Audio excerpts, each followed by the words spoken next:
Em meio ao brilho frio de uma vida milionária, um homem descobre que algumas perdas não podem ser compradas de volta, nem com todo o dinheiro do mundo. Em uma madrugada silenciosa, um encontro inesperado nas calçadas transforma luxo em culpa e sucesso em arrependimento. Diante de alguém que um dia foi seu porto seguro, agora reduzido à invisibilidade da rua, ele é forçado a encarar as consequências de suas escolhas. E quando o passado retorna de forma tão brutal, resta apenas uma pergunta: ainda existe tempo para reparar o irreparável? Antes de mergulhar nessa história intensa sobre amor, orgulho e redenção, não se esqueça de se inscrever no canal e ativar as notificações para acompanhar mais relatos que tocam fundo na alma. O vento que descia pelo vale do Anhangabaú naquela madrugada de junho não pedia licença. Cortava a pele como lâmina fina, atravessava o tecido dos casacos mais caros e ignorava completamente a distinção entre quem tinha teto e quem não tinha. Era o tipo de frio que São Paulo impõe com indiferença absoluta, sem se importar com o tamanho da conta bancária, nem com o peso do sobrenome gravado no cartão de visitas. Renato Cavalcante caminhou devagar pelo calçadão próximo ao viaduto do Chá, as mãos enfiadas nos bolsos do sobretudo de cachemir, que custara o equivalente ao salário mensal de 3 de seus funcionários. Ele não estava ali por acidente, mas também não saberia explicar exatamente o que o havia trazido até aquele ponto da cidade a quase 2 da manhã. Havia saído do jantar de negócios no Fasano com um gosto amargo na boca que não era do vinho Barolo que servira a seus convidados. Era outra coisa, uma insatisfação velha, cansada, que ultimamente insistia em aparecer exatamente nos momentos em que ele deveria sentir mais orgulho de si mesmo. O jantar tinha sido um sucesso. O contrato com o grupo holandês estava praticamente assinado, e a expansão da Cavalcante Agro para o mercado europeu era questão de semanas. Seus assessores vibraram, o sócio brindou 3 vezes, e a empresária holandesa chegou a dizer que raramente via alguém com tanta visão estratégica. Renato sorriu, agradeceu, cortou o filé com precisão e sentiu, por dentro, um vazio tão amplo que chegava a doer. Tinha 43 anos. Possuía uma cobertura no Itaim Bibi, com vista para toda a cidade. Uma fazenda no interior de Goiás, um apartamento em Lisboa que raramente visitava e uma frota de carros que incluía 2 modelos que nem estavam à venda para o público em geral. Tinha também uma agenda que não cabia mais compromissos, 3 assistentes que respondiam por ele antes que ele precisasse falar, e uma solidão tão bem vestida que a maioria das pessoas à sua volta nem percebia que ela existia. Caminhou mais alguns passos e parou diante de uma vitrine fechada. O reflexo que o encarou de volta era o de um homem bem construído, de cabelos grisalhos nas têmporas que os fotógrafos de revista chamavam de charme maduro, terno impecável, postura correta. Um homem de sucesso, sem dúvida. Mas havia algo nos próprios olhos que ele não conseguia nomear. Uma pergunta que não tinha resposta em nenhuma das planilhas que seus analistas preparavam toda semana. Dobrou à esquerda quase sem querer, descendo em direção ao centro histórico por um caminho que seus motoristas nunca tomariam. Não era uma área que frequentava. Seu mundo se restringia ao eixo Faria Lima, Berrini, Jardins. O São Paulo que funciona de terno e ganha em dólar. Mas algo naquela noite o puxava para fora do perímetro conhecido, como se a cidade tivesse um recado específico para ele e precisasse entregá-lo longe dos restaurantes estrelados e dos lobbies de mármore. Foi na esquina da rua Florencio de Abreu, com uma viela sem nome que ele viu. A princípio, pareceu apenas mais uma das figuras que a cidade colecionava nas suas sombras. Uma forma humana encolhida contra a parede de um prédio comercial fechado, embrulhada em papelões que tinham sido dobrados com uma espécie de cuidado metódico. Os pés, cobertos por tênis gastos, estavam virados um para o outro como os de uma criança dormindo. Havia algo naquela posição, uma vulnerabilidade tão exposta, tão sem defesa, que fez Renato parar completamente. Ele não costumava parar. Sua vida inteira havia sido construída sobre o princípio do movimento constante, da ação, da decisão rápida. Parar era perder tempo. E tempo era o único recurso que o dinheiro não conseguia comprar de volta.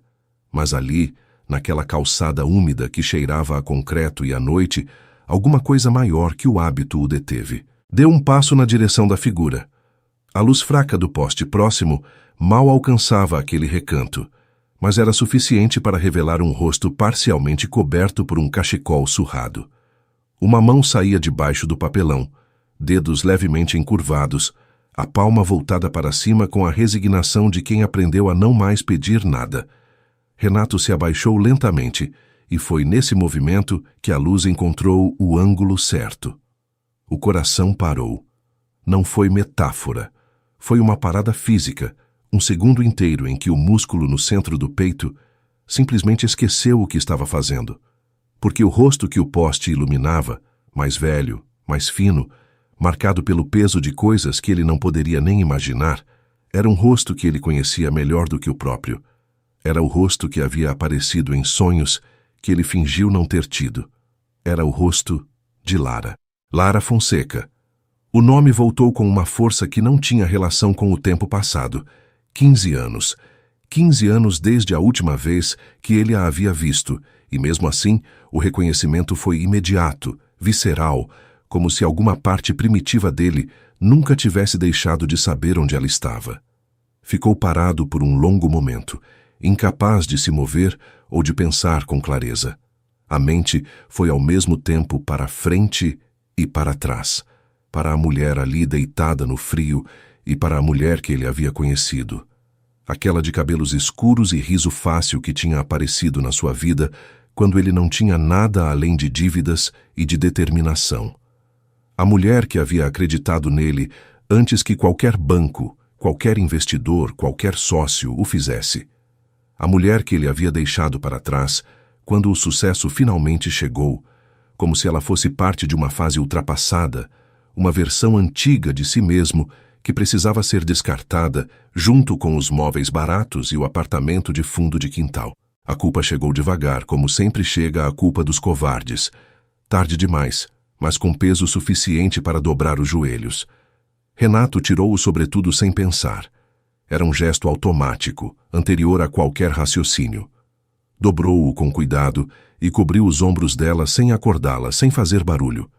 Depois recuou e ficou ali, de pé na calçada, no frio que agora atingia diretamente a camisa de linho, e não foi embora.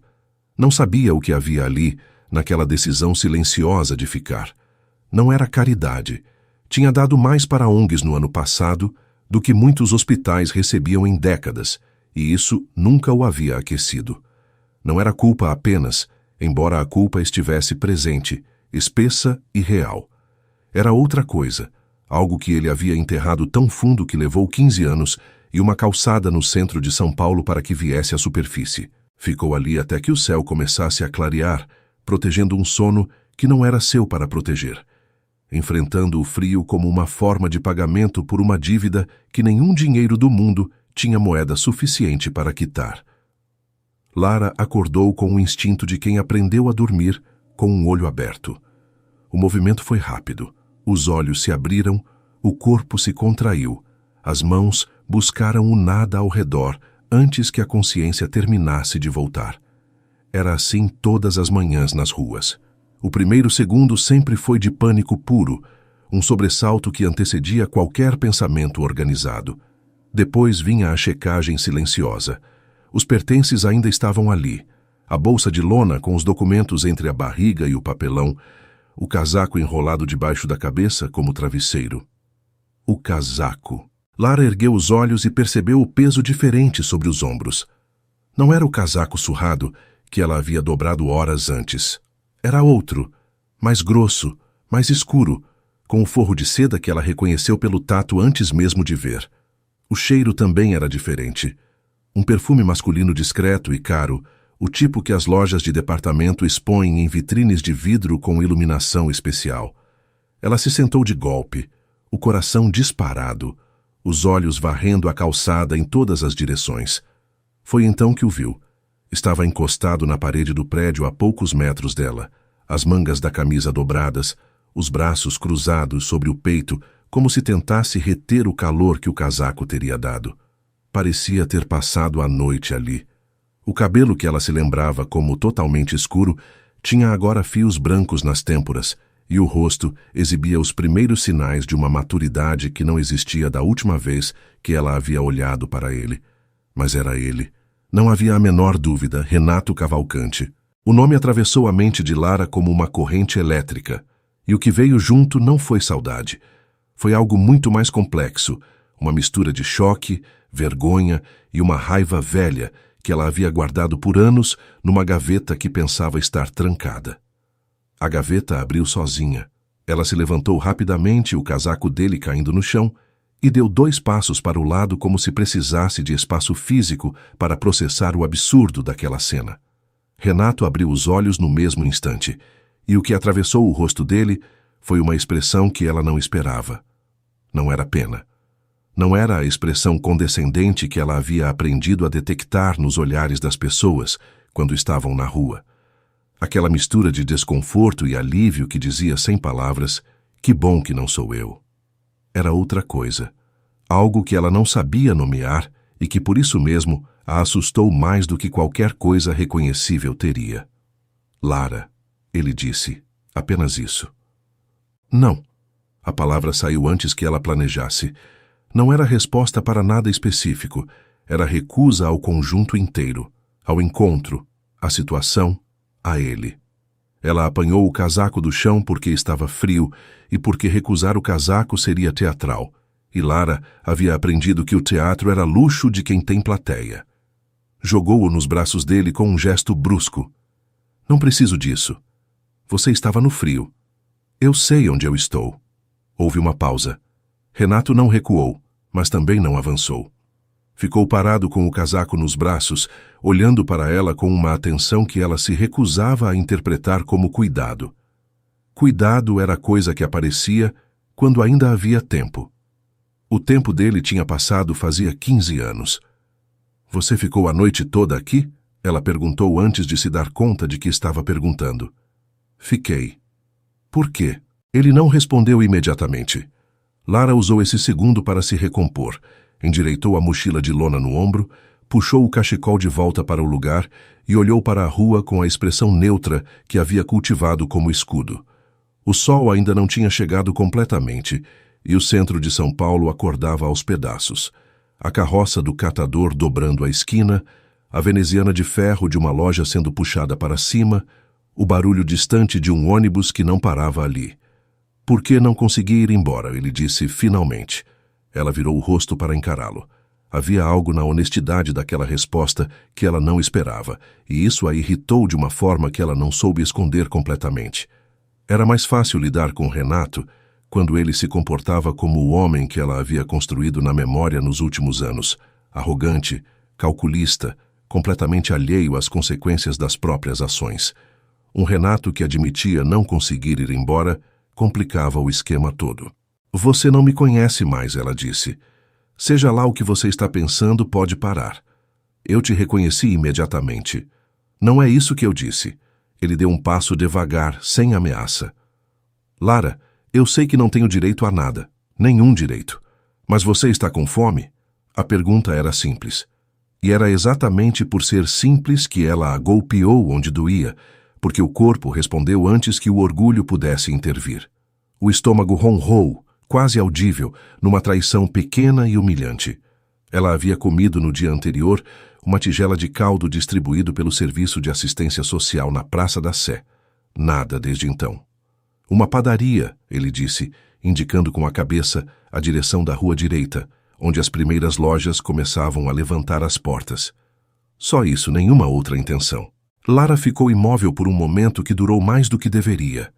Dentro dela, a mulher que havia sobrevivido às ruas nos últimos meses compilava automaticamente os riscos. Confiança concedida era vulnerabilidade criada, e vulnerabilidade nas ruas tinha um custo que ela conhecia bem. Mas Renato não era desconhecido. Era o oposto de desconhecido. Era o perigo que ela conhecia pelo nome, pelo perfume, pelos erros catalogados com precisão cirúrgica na memória. E ela estava com fome. 1 hora, ela disse, e eu escolho onde sentar. Ele assentiu sem negociar. Isso também a surpreendeu. A padaria Girondino ficava a 2 quadras, na esquina de uma rua que o sol da manhã já alcançava em diagonal. Tinham aberto há poucos minutos e o cheiro de pão quente escapava pela porta entreaberta com a arrogância alegre das coisas que não sabem que estão sendo cruéis. Lara entrou primeiro, escolheu uma mesa no fundo, de frente para a porta, o hábito dos que precisam ver a saída o tempo todo. Renato sentou do outro lado sem comentar a escolha. O garçom veio e ele pediu 2 cafés, 2 pães com manteiga, um copo de suco de laranja. Não perguntou se ela queria mais, não fez nenhum gesto que pudesse ser lido como exibição. Apenas pediu, como se fosse a coisa mais natural do mundo dividir uma mesa de padaria com alguém que havia dormido na calçada. Lara observou tudo isso em silêncio. Quando o café chegou, ela colocou as 2 mãos em volta do copo e sentiu o calor subir pelos dedos com uma gratidão que tentou não demonstrar. O primeiro gole foi quente e amargo, e perfeito, e ela precisou de toda a contenção disponível para não fechar os olhos de alívio. "Como você me encontrou?" ela perguntou, porque precisava de uma pergunta prática para se ancorar. "Não procurei", ele respondeu, e a maneira como disse soou verdadeira demais para ser descartada. "Eu saí de um jantar de negócios e fui andando. Não sei bem porquê." Ela olhou por um momento. "Isso é conveniente. Isso é verdade." Do outro lado da janela, São Paulo continuava acordando, indiferente e barulhenta, sem se importar com nenhum dos dois. Lara bebeu mais um gole de café e percebeu com um desconforto que não sabia nomear que a raiva que havia chegado tão rápida na calçada estava dividindo espaço com alguma outra coisa. Algo que ela não estava pronta para examinar. Ainda não. O silêncio entre eles durou enquanto o pão estava quente. Foi Lara quem quebrou primeiro, não porque quisesse, mas porque o silêncio carregava peso demais e ela havia aprendido que peso não distribuído vira ferida. Colocou o copo de café na mesa, olhou para a janela, onde a rua já ganhava movimento, e falou sem olhar para ele. "Eu estava trabalhando num escritório de contabilidade no Brás.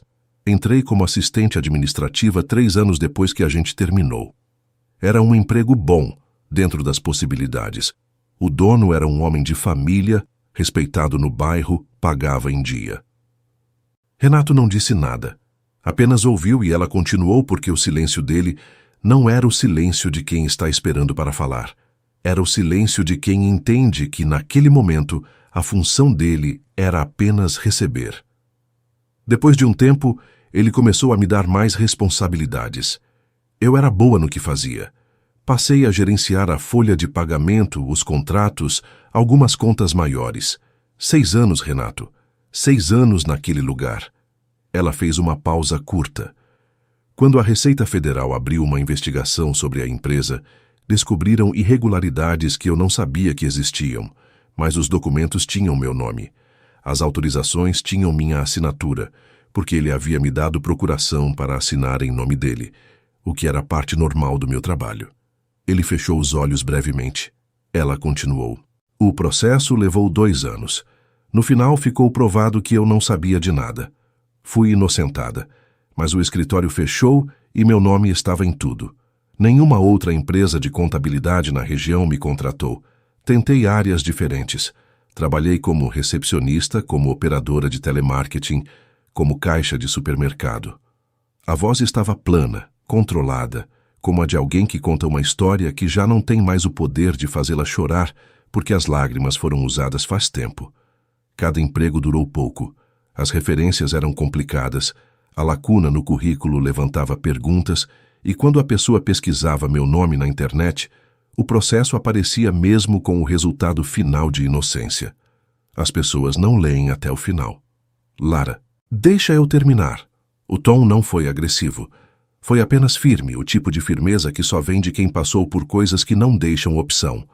O apartamento onde eu morava era alugado.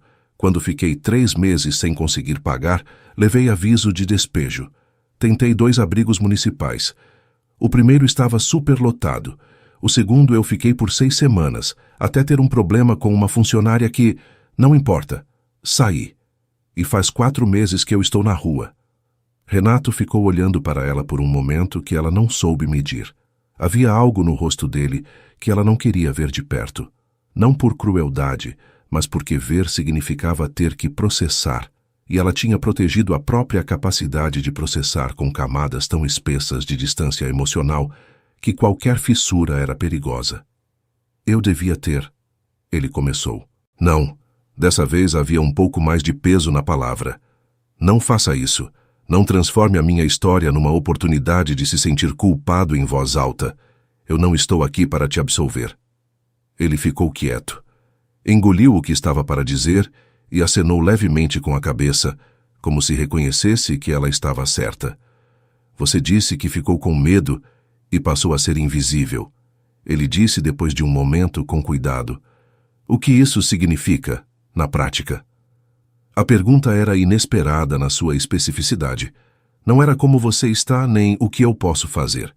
Era uma pergunta real, que queria entender o mecanismo real. Lara olhou para ele por um segundo antes de responder. Nas ruas, quando uma mulher é reconhecida como mulher, vira alvo. De homens, de grupos, de quem quer que queira exercer poder sobre alguém mais fraco. Aprendi rápido que a invisibilidade protege. Cortei o cabelo, usei roupas mais largas, aprendi a me mover sem chamar atenção, a escolher lugares onde ninguém nota a chegada nem a saída. Ela fez uma pausa.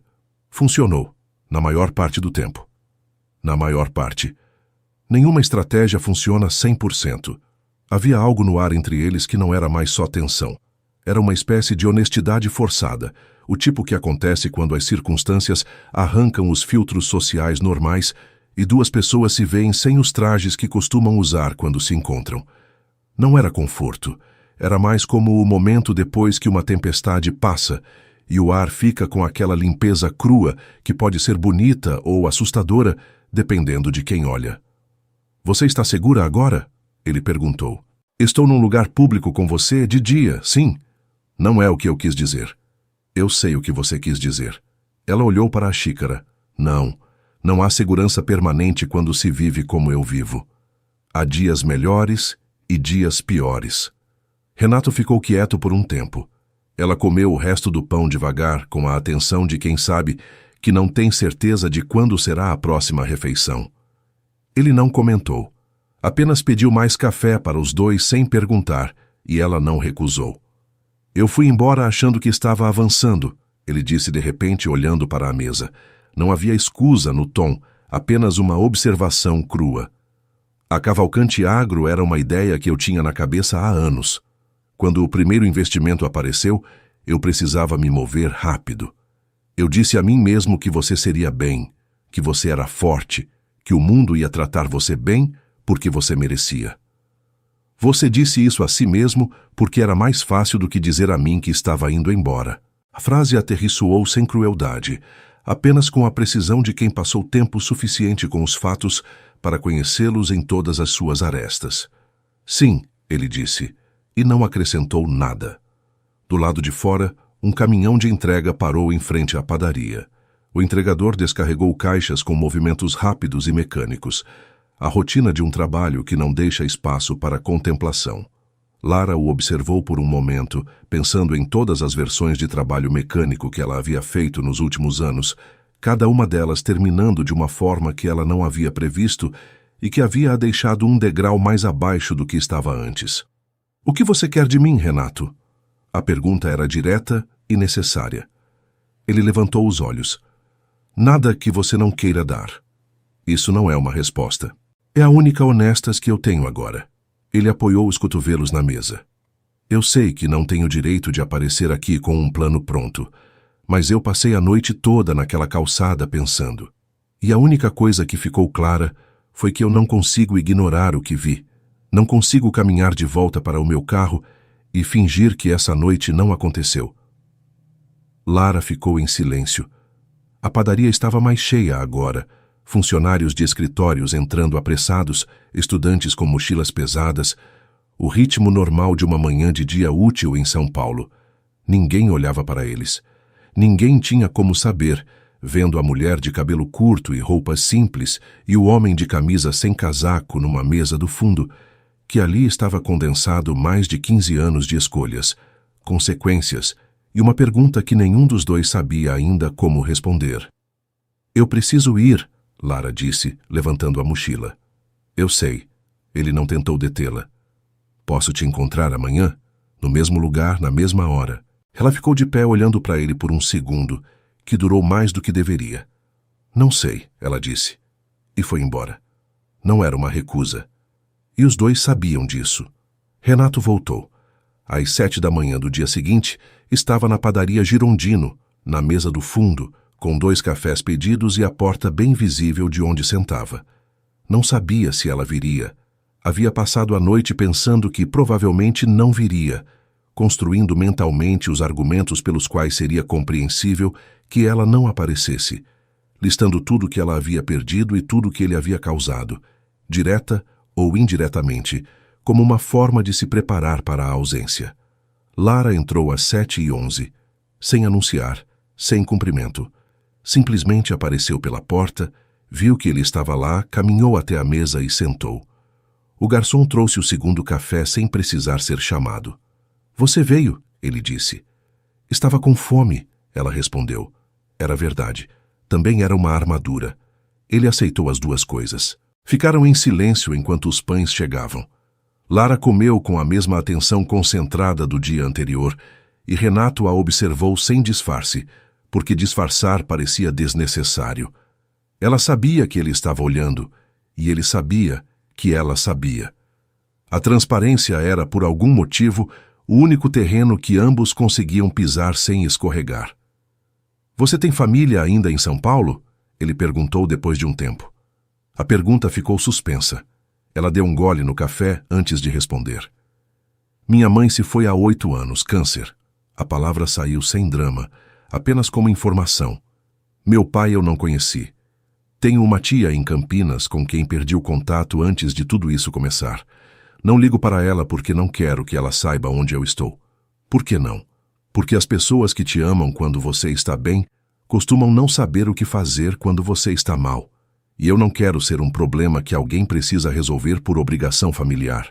Renato ficou quieto. Havia algo naquilo que ecoava muito além da situação dela. Ele reconhecia o raciocínio, havia usado versões dele mesmo ao longo dos anos para justificar por que não ligava, por que não visitava, por que construía distância ao invés de pontes. Você tem alguém? Ela perguntou de repente, sem entonação específica, como quem pergunta a previsão do tempo. Não. Houve algumas relações ao longo dos anos, nenhuma que durou. Ele fez uma pausa.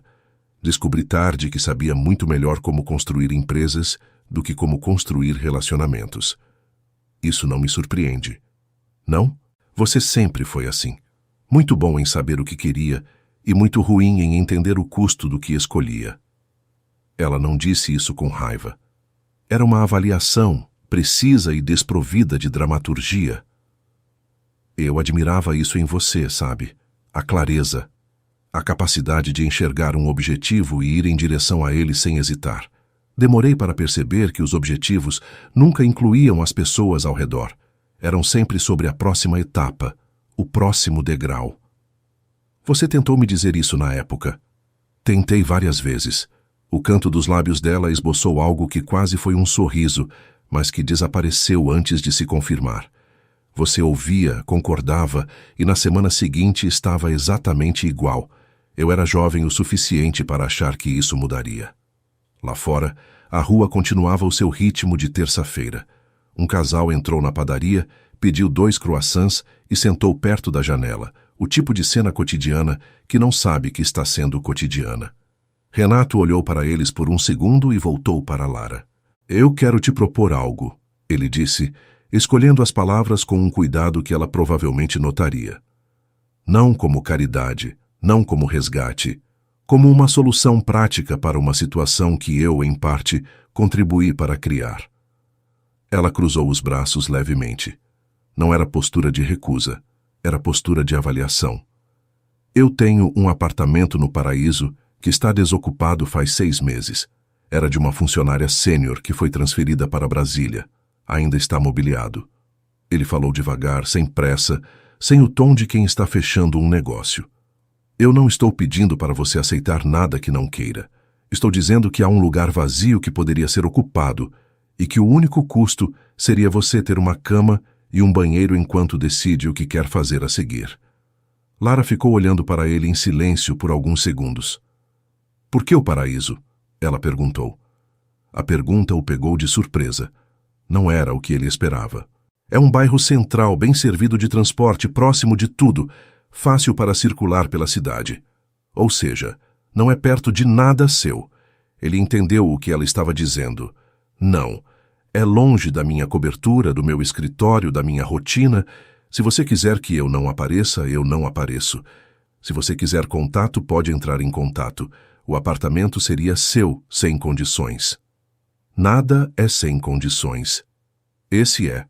Lara descruzou os braços, colocou as mãos na mesa, planas, como alguém se preparando para uma negociação que ainda não decidiu se quer entrar. E o que você ganha com isso? Dormir melhor. Essa não é uma resposta de negócio. Não estou fazendo um negócio. Ela o estudou por um longo momento. A padaria continuava cheia, o barulho das conversas e das xícaras criando um ruído de fundo que funcionava quase como privacidade. Eram invisíveis um para o outro no meio de tanta gente visível. Eu preciso pensar, ela disse finalmente. Leva o tempo que precisar. Se eu aceitar, não é porque confio em você. Eu sei. E não muda o que aconteceu. Eu sei disso também. Ela se levantou, ajustou a mochila e ficou de pé olhando para ele por um segundo. Você vai estar aqui amanhã? Ela perguntou. Estarei. Ela assentiu uma vez, muito levemente, e foi em direção à porta. Na soleira, virou o rosto para a rua e parou por um segundo, como se avaliasse algo que só ela podia ver. Depois seguiu em frente, e a porta da padaria fechou atrás dela, com o som leve de uma decisão ainda não tomada. Renato ficou sentado por um tempo depois que ela foi. O café esfriou. O barulho da padaria continuou ao redor, sem se importar com nenhum dos dois. Ele pagou a conta, saiu à rua, e pela primeira vez em muitos anos a agenda do dia não parecia ser a coisa mais importante que tinha pela frente. Na manhã seguinte, ela estava na mesa quando ele chegou. Não disse nada, não precisou. Havia um ângulo diferente na postura, um modo de ocupar a cadeira que não era o mesmo da véspera, menos contraído, menos pronto para sair. Não era confiança. Era algo menor e mais honesto. Era a disposição de ficar por mais alguns minutos do que o necessário. Renato sentou. O garçom trouxe os cafés. A rua lá fora estava nublada, e a luz cinza da manhã entrava pela janela da padaria com a discrição de quem sabe que não é bem-vindo, mas vem mesmo assim. Eu aceito o apartamento, Lara disse sem preâmbulo, olhando para o café. Não por causa de você, por mim, porque eu estou cansada de dormir no frio e preciso de um lugar para pensar. Entendido. E porque eu ainda tenho coisas para resolver. Ela levantou os olhos para ele. A situação do processo, os documentos, o histórico profissional. Tudo isso é um nó que precisa ser desfeito para que eu consiga voltar a trabalhar de forma digna. Eu sei o que preciso fazer. Só preciso de um lugar para fazê-lo. Posso ajudar com isso também, se você quiser. Talvez. Ela deu um gole no café. Uma coisa por vez. Era a primeira vez em 2 dias que ela havia falado sobre futuro. Não sobre o passado, não sobre o que havia dado errado, sobre o que ainda poderia ser feito. Renato percebeu isso e não disse nada, porque dizer algo seria o tipo de gesto que transformava um momento em performance, e o que estava acontecendo ali era real demais para virar performance. Quando podemos ir ver o apartamento? Ela perguntou. Quando você quiser. Ela terminou o café. Colocou a xícara na mesa com uma firmeza tranquila que parecia, pela primeira vez, mais resolução do que resistência. Então vamos agora. O apartamento do paraíso era um segundo andar com janelas que davam para uma rua arborizada. O tipo de vista que São Paulo reserva para os bairros que ainda não decidiram se querem ser modernos ou antigos. A luz da manhã entrava pelos vidros com uma qualidade diferente da que Lara havia conhecido nas calçadas. Mais suave, mais doméstica, como se a própria claridade soubesse que estava dentro de alguma coisa. Ela ficou parada na entrada por um longo momento depois que Renato abriu a porta. Não era um apartamento de luxo, era um espaço funcional e bem cuidado, com móveis de boa qualidade, mas sem ostentação. Um sofá de linho bege, uma estante com alguns livros, uma mesa de jantar para 4 pessoas que ninguém havia usado em meses. A cozinha era limpa, equipada. O quarto tinha uma cama de casal com roupa de cama guardada no armário. Era um lugar que cheirava a ausência. Uma casa que havia sido ocupada e depois esvaziada de vida, mas que conservava a estrutura de onde vida poderia existir. A última pessoa que ficou aqui se chamava Diana. Renato disse, parado perto da porta como se quisesse deixar claro que o espaço era dela. Ela era responsável pela área de relações institucionais da empresa. Foi para Brasília quando abrimos um escritório lá. Você a conhece bem? Trabalhei com ela por 8 anos. Pessoa de muita competência. Mas você não sentiu falta do apartamento vago? Ele ficou quieto por um segundo. Honestamente, não percebi que estava vago até você perguntar ontem onde ficava. Aí me lembrei. Lara entrou devagar, como alguém que não quer perturbar a geometria do lugar antes de entendê-la. Passou pela sala, foi até a janela, olhou para a rua com suas árvores e o movimento leve de uma manhã de bairro residencial. Uma mulher passava com um cachorro. Um homem saía de uma padaria com uma sacola. A vida ordinária das pessoas que têm onde dormir. Eu posso ficar aqui? Ela perguntou em voz baixa. Pode. Sem prazo? Sem prazo. Ela virou para encará-lo. Havia algo nos olhos dela que ele não conseguia classificar. Não era gratidão, porque a gratidão tem um jeito específico de ocupar o rosto das pessoas. E o que estava no rosto de Lara era mais complicado do que isso. Era algo como avaliação e dor dividindo o mesmo espaço, tentando chegar a um acordo que ainda não havia sido alcançado. Eu preciso de uma coisa antes de aceitar, ela disse. O que for.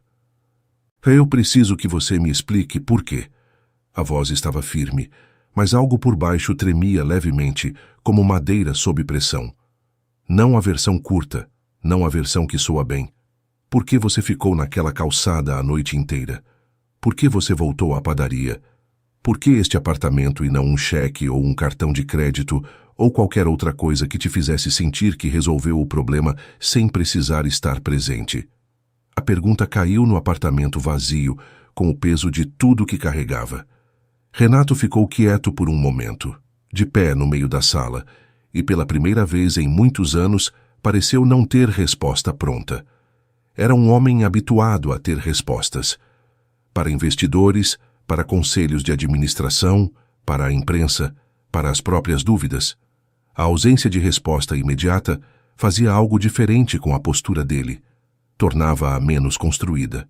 Porque quando eu te vi naquela calçada, ele disse finalmente, o que senti não era pena. Fez uma pausa. Era o passado cobrando algo que eu devia há 15 anos e havia encontrado uma forma muito conveniente de não pagar. E o que você devia? Presença. A coisa mais básica. Ele olhou para ela sem desviar. Quando eu comecei a construir a empresa, você estava ao meu lado. Não de forma decorativa. Você trabalhou junto, ajudou a organizar os primeiros contratos, ficou acordada noite adentro fazendo planilhas num computador que travava a cada meia hora. Quando a primeira rodada de investimento veio, eu te deixei para trás, como se tivesse ultrapassado uma fase que não precisava mais. Você disse que eu merecia algo melhor do que a vida que você poderia oferecer. Eu disse isso porque era mais elegante do que a verdade. E qual era a verdade? Que eu queria crescer sem o peso emocional de uma relação. Que você me tornava humano de uma forma que atrapalhava a versão de mim que eu estava tentando construir. Ele parou, como se estivesse ouvindo as próprias palavras pela primeira vez. Eu era covarde vestido de ambição. O silêncio que se seguiu foi de uma qualidade diferente de todos os silêncios anteriores. Não era o silêncio de 2 desconhecidos numa padaria. Era o silêncio de 2 pessoas que se conheceram fundo, um dia, e que estavam tentando entender o que sobrava disso depois de tudo que havia acontecido no meio. Lara olhou para a janela por um longo momento.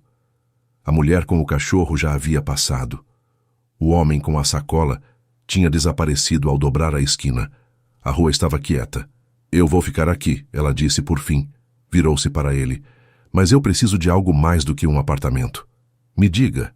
Eu preciso recuperar o meu nome. A voz não tremia mais.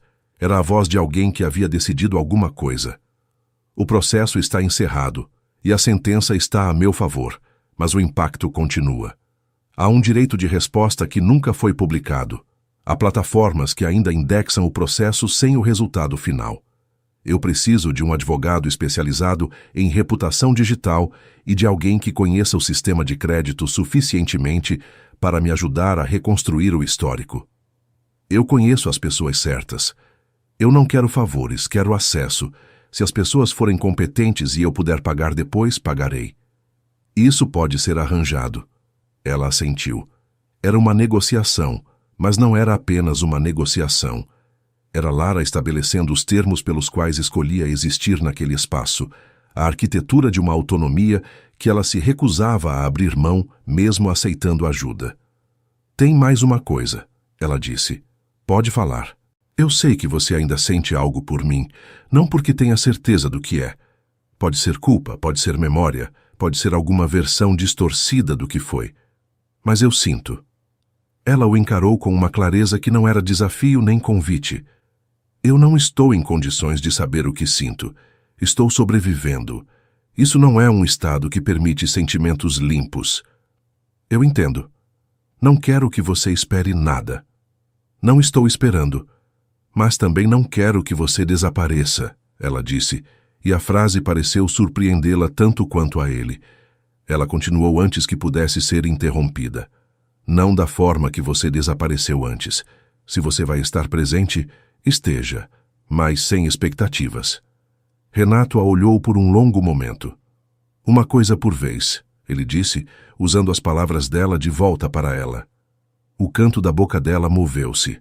Desta vez, o que apareceu durou tempo suficiente para ser reconhecido. Era o primeiro sorriso. As semanas que se seguiram foram silenciosas por fora e barulhentas por dentro. Lara acordou na primeira manhã no apartamento do paraíso com o corpo em alerta, os olhos abrindo de súbito para o teto branco de um lugar que ela ainda não reconhecia como seguro. Demorou quase 2 minutos para que o cérebro processasse as informações disponíveis. A cama macia, o lençol limpo, o barulho de pássaros lá fora ao invés de buzinas e passos desconhecidos, e decidisse que não havia ameaça. Ficou deitada por um tempo que não soube medir, deixando o corpo aprender aquela nova geometria de segurança. Nos primeiros dias, ela quase não saiu. Tomou banhos longos, comeu o que havia no armário que Renato havia mandado abastecer, sem pedir, sem anunciar, apenas deixando a geladeira cheia quando ela chegou, como quem remove um obstáculo antes que ele precise ser pedido. Dormiu horas que não dormia desde antes do despejo, o tipo de sono profundo que o corpo havia estado devendo e que cobrava com juros. Mas havia algo que o sono e a comida não resolviam. Uma rigidez interna que ela carregava nos ombros, no queixo, na forma de ocupar o espaço, sempre nas bordas das salas, sempre com uma saída em vista, sempre com um instinto sintonizado para detectar mudança de clima. Era o que as ruas fazem com uma pessoa. Ensinam o sistema nervoso a funcionar no modo emergência, até que emergência se torna o modo padrão, e a ausência de ameaça começa a parecer suspeita. Renato aparecia na padaria às quartas-feiras. Não todos os dias, havia combinado sem que precisassem falar sobre isso. Aparecia às quartas, às 7 da manhã, na mesa do fundo. Se ela fosse, encontrariam 2 cafés. Se não fosse, ele tomaria o dele e iria trabalhar. Ela foi nas primeiras 3 quartas. Depois de um tempo, foi também numa segunda. Depois numa sexta. Não disse nada sobre isso. E ele também não disse. Começaram a falar de outras coisas além do passado. Ela mencionou que havia relido alguns livros da estante do apartamento. Havia um romance de José Saramago que ela lembrava de ter começado na época da faculdade e nunca terminado. Ele disse que nunca havia lido Saramago, que seus anos de empresa haviam substituído a ficção por relatórios de análise de mercado, e ela passou o resto daquele café discutindo o estilo do autor com uma precisão e um prazer que revelavam uma inteligência que as calçadas haviam guardado, mas não apagado. Renato observou isso e não comentou na hora. Mas na semana seguinte, havia 3 outros livros na estante que não estavam lá antes. Sem nota, sem menção. Ela os viu, passou os dedos nas lombadas e não disse nada. O advogado de reputação digital se chamava Marcos Trevisan, sócio de um escritório na Alameda Campinas que havia cuidado de casos parecidos antes. Renato fez a apresentação por e-mail e pagou os honorários antecipados sem que Lara pedisse, com a condição explícita de que ela podia pagar de volta quando quisesse e como quisesse, e que ele nunca mais mencionaria o assunto. Ela recebeu a informação, ficou em silêncio por um momento e disse "obrigada", com uma contenção que ele aprendeu a traduzir como o maior agradecimento que ela era capaz de dar no estado em que estava. A primeira reunião com Trevisan foi numa tarde de agosto.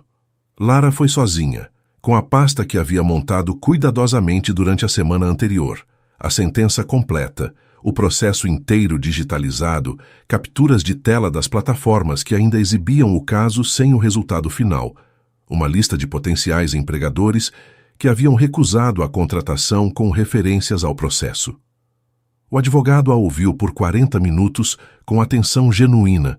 Depois disse que o caso era forte e que havia caminhos. Quando ela saiu do escritório na Alameda Campinas, o céu de São Paulo estava laranja com o fim da tarde, e ela ficou parada na calçada por um momento sem saber bem o que fazer com a sensação que havia no peito. Não era alegria exatamente. Era algo anterior à alegria. Era a percepção de que havia movimento, de que o nó poderia ser desfeito, de que o futuro havia voltado a existir como conceito. Ela ligou para Renato. Não tinha planejado, mas a mão fez o gesto antes do pensamento chegar. A reunião foi bem, ela disse quando ele atendeu. Fico feliz. A voz dele tinha um calor que ela reconheceu sem querer reconhecer. Trevisan acha que podemos forçar a atualização dos resultados nas principais plataformas em até 45 dias, e que o direito de resposta ainda pode ser publicado em 2 veículos onde o caso foi noticiado. Isso é muito bom. É. Ela ficou em silêncio por um segundo. Eu queria te dizer. Não sei porquê, mas queria. Obrigado por ligar, ele disse com simplicidade. Ela desligou sem muito mais cerimônia, mas havia algo diferente naquele gesto.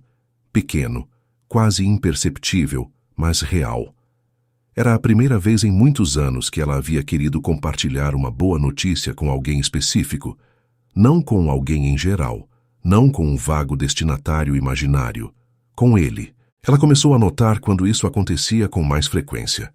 A reflexão interna de coisas que queria contar para Renato, uma observação sobre a cidade, uma frase que havia lido, a textura de um dia específico, notava e arquivava, e às vezes até contava, na padaria às quartas, com uma naturalidade que havia chegado sem que nenhum dos dois tivesse percebido quando.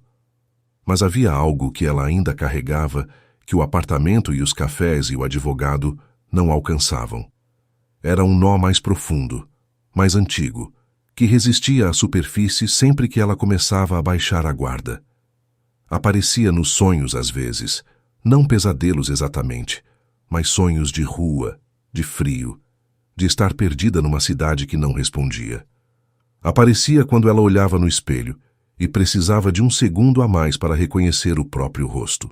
Uma tarde, Renato a encontrou na sala do apartamento, sentada no chão com as costas encostadas no sofá, os joelhos abraçados, os olhos abertos e fixos em alguma coisa que não estava na parede. Ele havia passado para deixar um documento do advogado, tinha a chave porque ela havia dado a chave. Outra pequena remoção de distância que havia acontecido sem anúncio. Entrou, a viu e sentou no chão ao lado dela sem perguntar nada. Ficaram assim por um tempo que não precisou ser medido. Ela não chorou, não falou, não fez nada que precisasse de resposta. E ele não ofereceu conforto verbal, não tentou resolver nada, não fez o tipo de gesto que transforma a dor do outro em palco para a própria generosidade.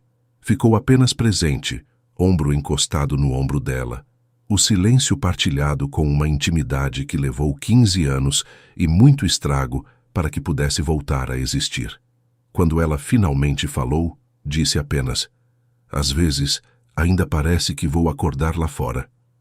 "Eu sei", ele respondeu. "Você não sabe." "Não, mas estou aqui." Ela assentiu uma vez devagar, como quem aceita o que pode ser aceito. Era suficiente por aquela tarde. O telefonema chegou numa quinta-feira de setembro, quando Lara estava na mesa da cozinha com o computador aberto, atualizando o currículo pela terceira vez naquela semana, cada versão mais confiante que a anterior, como se a confiança fosse um músculo que voltava com o uso. O número era de Campinas. Ela atendeu sem saber o que esperar, e a voz do outro lado era de uma mulher que ela não reconheceu imediatamente. A mulher disse o próprio nome.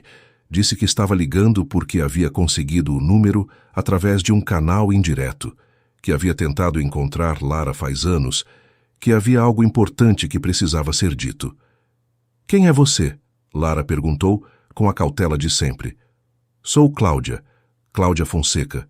Sou sua tia." O silêncio que se seguiu foi diferente de todos os silêncios que Lara havia guardado ao longo daqueles meses. Era um silêncio de algo que abre, não de algo que fecha. Cláudia falou por 20 minutos, com a urgência de quem esteve calada por tempo demais.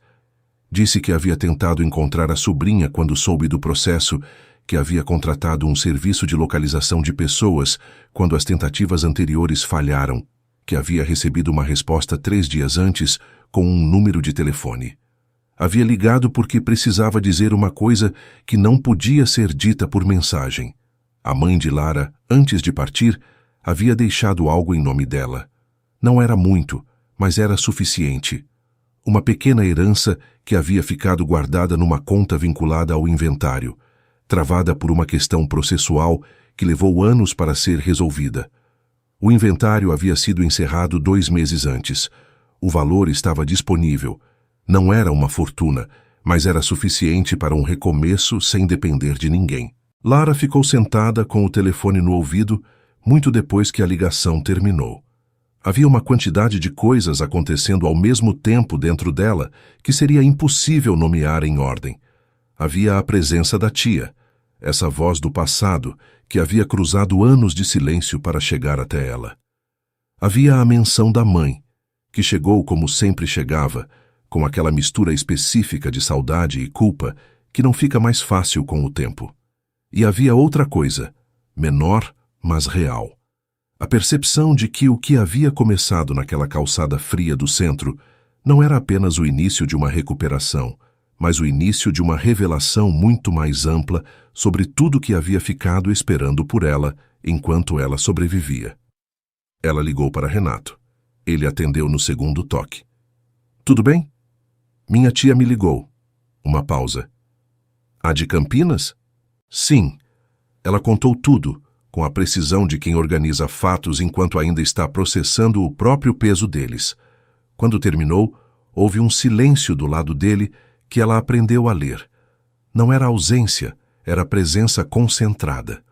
"Como você está?" ele perguntou. "Não sei." Ela olhou pela janela para a rua arborizada lá fora, com muitas coisas ao mesmo tempo. "Quer que eu vá aí?" Ela hesitou apenas um segundo. "Sim." Ele chegou em 40 minutos. Trouxe comida. Não perguntou, apenas trouxe sachês de sopa de uma cantina italiana no Paraíso que ele claramente havia pesquisado na caminhada até lá. Aqueceram juntos na cozinha, sentaram à mesa e ela contou de novo, mais devagar, com mais detalhes, como se repetir a história fosse uma forma de torná-la real de uma maneira diferente. Ele ouviu tudo. Quando ela terminou, ele disse apenas: "Sua mãe guardou isso para você." A frase era simples, mas havia algo nela que alcançou o nó mais profundo que o apartamento e os cafés e o advogado não haviam conseguido desfazer completamente. O nó da criança que não tem rede, que aprende a não contar com nada que não construiu com as próprias mãos, porque as mãos eram a única garantia disponível. O nó da mulher que dormiu em calçadas, porque o mundo havia falhado com ela, de formas que ela ainda não havia terminado de catalogar. Sua mãe havia guardado isso para ela. Ela não chorou. Mas ficou em silêncio por um tempo que ele respeitou completamente, e quando voltou a olhar para ele, havia algo diferente nos olhos. Não a dureza calculada dos primeiros dias, não a contenção cuidadosa das semanas seguintes, mas algo mais próximo de abertura. O tipo de abertura que assusta exatamente porque não tem como ser controlada. Eu preciso te dizer uma coisa, ela disse. Pode falar. Quando eu te disse que não queria que você tivesse expectativas, ela parou, organizando as palavras com o cuidado de quem sabe que o que vai ser dito não tem segunda versão. Eu disse porque era verdade naquele momento, e ainda é de certa forma. Mas há outra coisa que também é verdade, e que eu precisei de tempo para conseguir dizer. Ele ficou completamente quieto. Eu me importo com você, ela disse. Não da mesma forma que me importava antes, não com os mesmos olhos, mas de uma forma que existe, e que não é só gratidão, e que eu não consigo continuar ignorando só porque é mais seguro ignorar. O silêncio que se seguiu não era o silêncio das primeiras calçadas, nem o das primeiras padarias. Era o silêncio de algo novo, ainda sem nome definido, que precisava de espaço para existir antes de precisar de nome. Renato colocou a mão sobre a dela na mesa, não como gesto de posse ou de resposta, como gesto de reconhecimento. Eu ouço. Estou aqui. Isso existe. Eu ainda tenho muito para reconstruir, ela disse. Eu sei. E você também. Ele a olhou e ela viu no rosto dele que ele entendia o que ela estava dizendo. Não só sobre ela, mas sobre ele. Sobre o homem que havia construído um império de mármore e vento, e estava pela primeira vez em 15 anos, sentado numa cozinha simples no paraíso, comendo sopa de sachê com a mulher que havia tentado apagar da memória, porque apagá-la era mais fácil do que reconhecer o que havia feito. Uma coisa por vez, ela disse. Uma coisa por vez, ele repetiu. E dessa vez, quando o canto da sua boca se moveu, o sorriso que apareceu não era o primeiro nem o menor. Era o tipo de sorriso que vem quando alguém decide, consciente e deliberadamente, que o futuro ainda merece ser construído, mesmo com todos os tijolos tortos que o passado deixou para trás. Lá fora, São Paulo continuava com o seu barulho de sempre, indiferente e imenso. Mas naquela cozinha pequena de um apartamento no paraíso, havia algo que a cidade toda não conseguia fazer barulho suficiente para cobrir. Era o silêncio particular de duas pessoas que escolheram finalmente estar no mesmo lugar ao mesmo tempo. Outubro chegou com o calor precoce que São Paulo às vezes oferece antes da primavera decidir que é oficial. As árvores da Rua do Paraíso estavam com um verde mais intenso, e a luz que entrava pela janela do apartamento tinha perdido o tom cinza das manhãs de inverno e voltado a ser dourada. Lara notou isso numa manhã enquanto tomava café sozinha, antes de mais ninguém aparecer, antes de qualquer agenda. Era uma dessas observações pequenas que só são possíveis quando a pessoa parou de sobreviver e começou, com cuidado, a viver de novo. As plataformas digitais haviam atualizado os resultados do processo. O nome de Lara Fonseca, pesquisado nos principais mecanismos, levava agora para a sentença de inocência antes de qualquer outra coisa. O Trevisan havia conseguido os 2 direitos de resposta publicados, e um dos veículos havia feito uma nota adicional, destacando a sentença favorável como parte da atualização editorial. Era exatamente o que ela havia pedido na primeira reunião, nada além do que era verdade, colocado no lugar onde a mentira havia ficado. A herança da mãe havia sido transferida para sua conta no início do mês. Ela ficou olhando para o saldo por um tempo longo, sentindo uma mistura de coisas que não cabia numa palavra só. A presença da mãe naquele número, a saudade, a gratidão por uma proteção que havia chegado tarde demais para o pior e cedo o suficiente para o recomeço. Com uma parte do valor, ela havia se matriculado em um curso de atualização em gestão financeira na FGV, modalidade semipresencial, que começava em novembro. Era uma área que ela conhecia bem.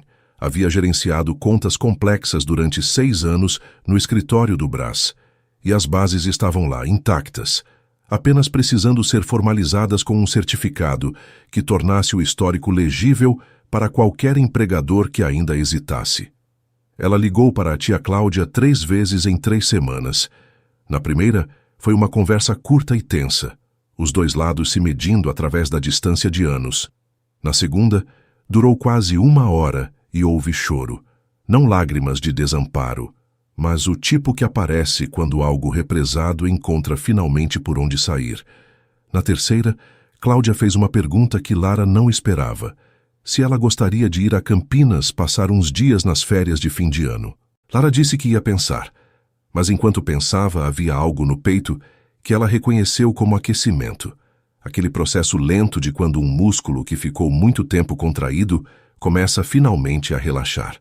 O almoço com Renato aconteceu numa sexta-feira de outubro, não na padaria do centro, mas num restaurante de bairro perto do Paraíso que ela havia descoberto por conta própria e sugerido pela primeira vez. Era um gesto pequeno, mas não era pequeno. Era ela, escolhendo o território, propondo o encontro, decidindo os termos ao invés de apenas responder. Ele chegou pontual, com o tipo de pontualidade que ela tinha aprendido ser parte do caráter dele. Não a pontualidade calculista do executivo que valoriza o próprio tempo, mas a pontualidade de quem respeita a pessoa que está esperando. Sentaram, pediram, e havia entre eles a leveza que só existe quando 2 pessoas pararam de performar para a outra e começaram a simplesmente estar. Ela contou sobre o curso na FGV, sobre a conversa com Cláudia, sobre um livro que havia terminado na noite anterior e que tinha um final que ela ainda estava digerindo. Ele contou sobre uma decisão que havia tomado na empresa. Havia delegado a presidência operacional para uma diretora que estava pronta para o cargo há pelo menos 2 anos e havia se reservado um papel estratégico que lhe daria mais tempo. Por que agora? Ela perguntou. Porque percebi que havia me tornado o obstáculo da empresa, ele disse, sem autocomiseração. Queria controlar tudo porque controlando tudo eu não precisava confiar em ninguém. E não confiar em ninguém é uma forma muito dispendiosa de funcionar. Ela o olhou por um momento. Isso soa como algo que levou tempo para chegar. Levou. Mas certas coisas só chegam quando você para de correr rápido o suficiente para não encontrá-las. A frase ficou no ar entre eles, e os dois sabiam o que ela continha sem precisar nomear. Depois do almoço, caminharam pelo bairro sem destino específico, apenas a rua, o calor de outubro, São Paulo ao redor com toda a sua complicação e beleza involuntária. Pararam diante de uma livraria que ela notou na esquina, e ela entrou porque queria, e ele entrou porque ela entrou, e passaram 40 minutos circulando pelas mesas e prateleiras, mostrando um para o outro capas e títulos com comentários que foram ficando cada vez mais parecidos com uma conversa entre 2 pessoas que se conhecem bem. Na saída, ela comprou 2 livros. Ele comprou um, o primeiro da coleção de Saramago, a pedido dela, com a condição de que ela não lesse por cima do ombro dele. Caminhando de volta para o apartamento, havia um ponto em que os dois pararam naturalmente na mesma calçada. Não havia razão específica. Um sinal vermelho, um cachorro que cruzou à frente deles, o ritmo da tarde que simplesmente ralentou. E foi nesse ponto que Renato disse uma coisa que ela não esperava. Eu quero te pedir desculpas de forma diferente da que pedi antes. Ela o olhou. Eu pedi desculpas pela culpa, ele disse. Pelo que senti naquela calçada, pelo peso que estava carregando. Isso foi honesto, mas não foi suficiente. Quero pedir desculpas pelo que você perdeu. Não por acidente, por decisões que eu fiz consciente de que havia um custo e que escolhi não calcular direito, porque o custo era seu, não meu. A rua continuava, os carros passavam. O semáforo abriu e fechou sem que nenhum dos dois se movesse. Eu ouço, ela disse finalmente. Eram as mesmas palavras que ele havia comunicado com a mão na mesa da cozinha semanas antes. Ela as devolveu de propósito, e pela forma como ele recebeu, ficou claro que entendeu. Continuaram andando. A tarde estava começando a ceder para aquele tom rosado que São Paulo tem quando o sol está baixo e a poluição faz algo involuntariamente bonito com a luz. Ela olhou para o céu por um segundo e pensou, sem que o pensamento pedisse permissão, que havia algo muito diferente em ver esse céu de dentro de uma vida em construção do que havia sido vê-lo de dentro de uma vida em colapso. Não disse isso em voz alta, mas havia algo no ângulo em que ela carregava os ombros naquela tarde, um pouco menos contraídos, um pouco menos prontos para proteger o que não havia mais necessidade de proteger, que dizia isso de qualquer forma, para quem soubesse ler. E Renato sabia. Na frente do prédio do Paraíso, ela parou, virou para ele e disse com uma naturalidade que 3 meses antes teria sido impossível: "Semana que vem tem jantar aqui. Eu cozinho. Traga o Saramago e pelo menos 3 opiniões sobre os primeiros capítulos." Ele a olhou com um calor que não tinha pressa. Combinado. Ela entrou no prédio. Na escada, ouviu o passo dele se afastando pela rua, e havia algo naquele som que não era ausência.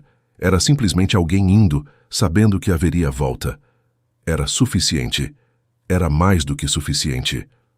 6 meses depois da noite no Vale do Anhangabaú, Lara Fonseca sentou à mesa de uma sala de reuniões na Avenida Brigadeiro Faria Lima e abriu o computador com a serenidade de alguém que sabe o que está fazendo.